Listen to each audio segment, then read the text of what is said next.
Bonjour Thomas. Bonjour. Aujourd'hui, on va parler de l'AVA, l'assurance vieillesse des aidants, qui est destinée aux personnes qui s'occupent d'un proche en situation de handicap ou de perte d'autonomie. Un Français sur 6 est concerné. Thomas, à quoi sert ce nouveau dispositif ? L'AVA permet aux aidants de valider des trimestres pleins de retraite sur des périodes non travaillées ou travaillées à temps partiel. Quand on s'occupe d'un proche, malade, âgé ou handicapé, on met souvent sa vie professionnelle entre parenthèses. Et ces absences entraînent une baisse de rémunération qui peut réduire la future pension de retraite. C'est pour compenser ces pertes de trimestres que l'AVA a été mise en place. Et concrètement, comment ça marche ? L'affiliation à l'AVA est gratuite et automatique lorsqu'on bénéficie de certaines prestations, comme par exemple l'AJPA en cas de congé proche aidant ou l'AJPP en cas de congé de présence parentale.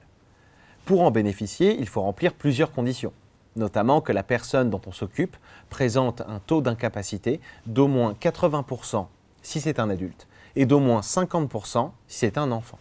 Enfin, l'AVA est directement versée à la caisse de retraite de rattachement et l'affiliation dure aussi longtemps que les conditions d'attribution sont remplies.